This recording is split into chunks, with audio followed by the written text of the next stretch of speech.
म्हणजे तुला पैसे दिले की अरे बाबा देवादेवाच्या राज्यामध्ये असा गोंधळ कुठं कुठं झाला सांगितलं पाहिजे. महाराष्ट्रामध्ये 3.5 शक्तीपीठ या भवानीची. पहिलं तुळजापूर, दुसरं कोल्हापूर, तिसरं माहूरगड आणि अर्ध शक्तीपीठ वणीची सप्तशृंगी. बरोबर. आता हे 3.5 का? तर आपला देह सुद्धा 3.5 हाताचा. आणि ह्याची उपासना करायची म्हणजे ह्या 3.5 देवाला आपल्या आणि मग त्या देवीचा गोंधळ घालायचा. बरोबर. आणि असा गोंधळाला सुरुवात झाली. गोंधळ या ठिकाणी घालायचा. आणि असा गोंधळ बाबा घातलाच पाहिजे का महाराज? असा गोंधळ घातलाच पाहिजे का? हे बाबा घातलंच पाहिजे. घातलं तर काय होते, नाही घातलं तर काय होते? घातलं तर चांगलं होतंय बाबा. कुणाचं? भक्ताचं आणि तुमचं भरून द्यायचं. बघा, घातला तर गोंधळ, नाहीतर साऱ्या जन्माचा गोंधळ. तू कसं महाराज? घरामध्ये गोंधळ, दारामध्ये गोंधळ, बायका पोरामध्ये गोंधळ, भावामध्ये गोंधळ, भावा बहिणीमध्ये गोंधळ, आणि सगळ्यात महत्वाचं म्हणजे आजाजीमध्ये गोंधळ. म्हणजे वाटणी कुठं द्यायची? कारण आपल्या कुळाचार नाही केला तर जिकडं तिकडं गोंधळच होतो. आणि तो कुळाचार करण्यासाठी कुळ स्वामिनी म्हणून भवानीचा गोंधळ करायचा. बरोबर. आणि असा गोंधळ आपण या ठिकाणी मांडलेला आहे. गोंधळी महाराज ह्या देवीला या गोंधळाला बोलवलं पाहिजे. बोलवलं पाहिजे. अशा प्रकारे बोलवायचं. असे म्हणाल, या गोंधळाशी लवखरी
दुसरा गोंधळ गायला त्या ब्रह्मा विष्णू महेशांना कैलास पर्वतावर. ज्यावेळी महिषासुर नावाचा दैत्य मारला, त्याचं खंडन करण्यासाठी या तिन्ही देवांनी या देवीचं जे वंदन केलं, तो दुसरा गोंधळ.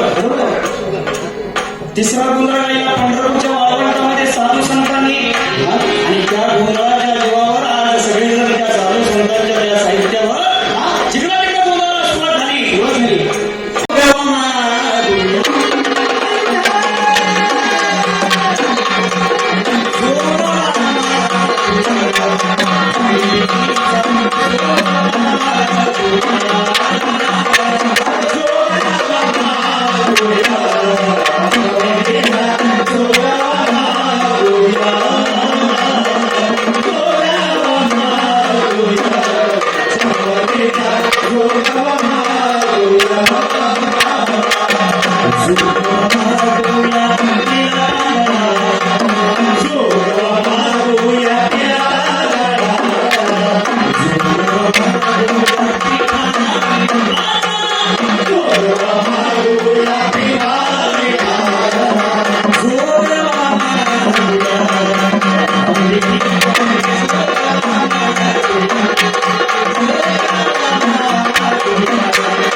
हॅलो. 8 वर्षापासून 60 वर्षापासूनची पिढी या मंचावर गोंधळ घालते. खऱ्या अर्थानं हा देवीचा गोंधळ